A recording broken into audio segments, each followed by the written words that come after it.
picked up a dandelion. You had me mesmerized, you and Hi, me. it's Joel from Debatetrack, and I'm thrilled to announce the winners of the first ever Debatetrack rebuttal competition: Emma Collier with the pro rebuttal and Zoe Becker with the con rebuttal. Although there seemed to be some interest in messages I received and into the YouTube comments, our actual number of applicants to the competition was quite small. This puts me as a judge in a tough position. Should I publicly give an award to a poor performance just because I submitted, or should I send them a prize but sweep the results under the rug? I'd like to extend my thanks to Emma and Zoe for not putting me in this position, and instead both submitting excellent, award-winning rebuttals. In fact, both of them solidly put my case to shame and probably would have beat me in an actual debate. If you'd like to view these cases, you can see them on our YouTube channel. Here's the first video, the pro rebuttal from Emma. My opponent's contention one is that the NSA is doing its job and that its actions are constitutional. However, the NSA surveillance is constitutional because of the authorization for use of military force issued by Congress after 9/11. Just because this mass surveillance program technically falls under the Constitution does not mean that it aligns with our values as Americans. Lawyer Randy Barnett of the Georgetown University Law Center says that war powers should have a defined start and end and be confined within a geographical area. This war on terror does not have a defined end and is being used as a blank check to carry out any acts regardless of their constitutionality. My opponent's contention two is about undermining the NSA.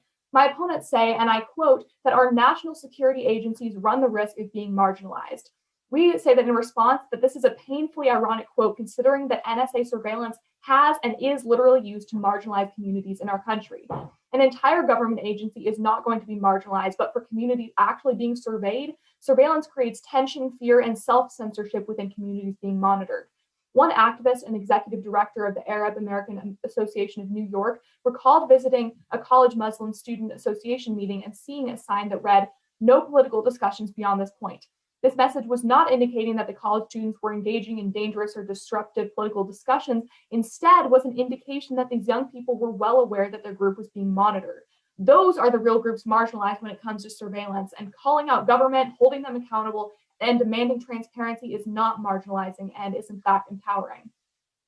My opponent's contention three is national security, where they list instances where NSA surveillance supposedly prevented terror attacks. So let's go through each of these examples and show why NSA surveillance was irrelevant in each.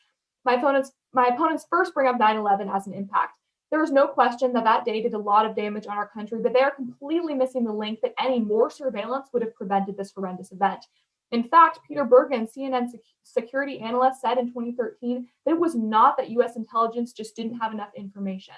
The intelligence community provided repeated strategic warnings in the summer of 9/11 that al-Qaeda was planning a large-scale attack on American interests. The failure to respond adequately to these warnings was a policy failure by the Bush administration, not an intelligence failure by US intelligence community. The CIA itself also had its own failure in the run-up to 9/11, which was not a failure to collect intelligence, but a failure of information sharing. The CIA had adequate information about the two hijackers, which the agency just did not share with other government agencies until it was too late. Next, my opponents bring up the thwarted attempt at bombing the New York subway. Our opponents say that the New York subway bombing was prevented with NSA surveillance playing a central role. We understand why they're making this argument because that is the argument that the NSA has stressed to the public. However, court documents lodged in the US and the UK, as well as interviews with involved parties, suggest that data mining through PRISM and other NSA programs played a minor role in the interception of the two plots. In reality, British intelligence gave the US the email of the person who planned the attack, which the British had obtained through regular investigative means back in 2009. Then, US intelligence officials had been keeping watch over him under targeted surveillance with the warranted approval of the Special Intelligence Court, not sorting through mass quantities of data. In fact, David Davis, a former British Foreign Officer Minister, described the citing of the New York bombing case as an example of the merits of data mining as misleading and an illusion. Their third and final example is the thwarted attempt at the New York Stock Exchange bombing. First of all, don't let them inflate the impact of this. The market itself would remain largely intact, so that $22 trillion is irrelevant, but we don't even need to minimize their impact because there is literally no way to prove that the NSA surveillance stopped this attack. This case was not released to the public, so we cannot confirm if NSA surveillance was used. And that's exactly the problem, that we are forced to believe the NSA officials that surveillance prevented all of this. But when documents are uncovered, it proves the exact opposite, which is why we urge a pro ballot. Excellent work, Emma. Your speech is incredibly clear, and your work down the flow is executed to perfection, especially the dissection of the foiled terrorist attacks. Your quotes, both from evidence and from my case, put you in firm command of the debate, demonstrating excellent ethos. The marginalization arguments that you reference in your rebuttal sound like they'll run very well in round. And in addition, the lights in your room look really great for TikTok. Here's the second video, the con rebuttal from Zoe. My time will start now. Security in human life should be a prerequisite to the pro's impact, and thus, Judge, you should vote con.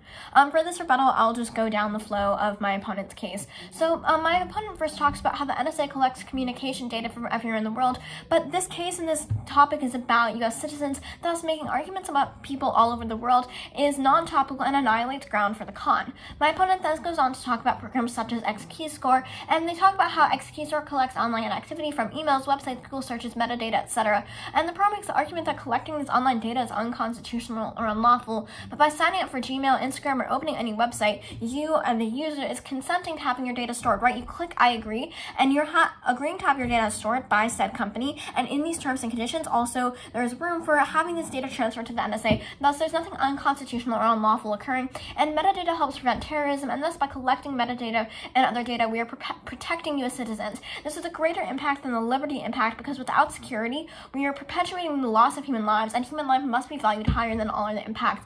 The pro team also talks about the Dishfire program, and when you sign up for SMS messages or any sort of text message, you are once again consenting to have your data stored, thus there's nothing unlawful happening here, and the same goes for the boundless informant and optic nerve.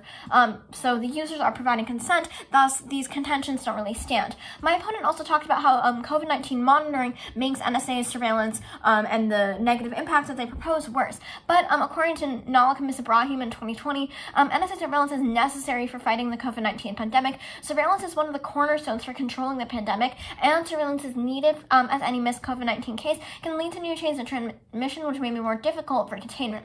And as previously stated, human life must be valued above all else, as it is a prerequisite to all other impacts. So surveillance is necessary in order to protect citizens from COVID-19 and restore our economy, our country, and more. My opponent then talks about how NSA surveillance violates the Fourth Amendment, but the Fourth Amendment is about search and seizure, not surveillance in any way. Thus, this is not relevant. Further, the amendment talks about unreasonable searches and seizures, but the con case showed previously that surveillance is necessary for mitigating the spread of COVID-19, preventing acts of terrorism, cybercrime, and more. Thus, surveillance is not only reasonable, but it is necessary. And the pro team suggested that the NSA surveillance is illegal, that NSA activities are not inherently illegal, and the con has showed that they are necessary. And the pro shows that federal courts have the ability to examine the NSA's actions and deem them legal or illegal. Thus, the checks and balances of our democracy are intact, and therefore the liberty impact that the pro suggests doesn't stand. The pro also talks about how the NSA surveillance is a violation of the Fifth Amendment, but the Fifth Amendment isn't relevant to surveillance, and the con never even explains how NSA surveillance violates the Fifth Amendment rights. They talk about how it is a violation, how, war is used as a kind of a blank check for NSA surveillance, but never once did the pro team give a reason for why the NSA surveillance is in violation of the Fifth Amendment. So the Fifth Amendment is about due process, and so if the pro team can't even explain how this is related to surveillance, this subpoint doesn't stand. They also talk about the tech industry impact, and the pro says Americans will care about violations, but A, the con has already demonstrated citizens are providing consent to digital surveillance, and B, they currently have no quantitative data saying that surveillance causes harm to the tech industry. This is like having a reasoning for an impact that says Americans should care about food labels, but most don't. Thus, the impact wouldn't stand, and the same applies here. And the pro also has a liberty impact. As already stated, security and human life are prerequisites to the impact, and the pro talks about this chilling effect on liberty if everyone knows that the government is in possession of data, but people are consenting to the data being stored. And they also talk about a breakdown of the law, but there's no breakdown of the law because checks of government and thus democracy are still intact. The pro side themselves explain that courts have the ability to check and examine NSA actions, and for the reasons cited above, I strongly urge a con ballot. Thank you. Fantastic work. Your rebuttal sounds appropriately off the cuff, as it would be in a round, showing good command of the material, as well as great ability to explicate without reading from your speech. Excellent eye contact and body language, even on camera. It's great that you reference your case, which adds depth to this rebuttal simulation, as it were. I'm curious about your COVID contention. Is there any contact tracing actually being done in the US? I most enjoyed the food label analogy as a competition to the tech industry argument. I totally agree. Most people, including myself especially, don't really care about privacy as long as their apps work. Thanks again, Emma. Thanks again, Zoe. Thanks for these submissions, and thank you to all you out there for tuning into our channel. I'll see you next time. Bye-bye.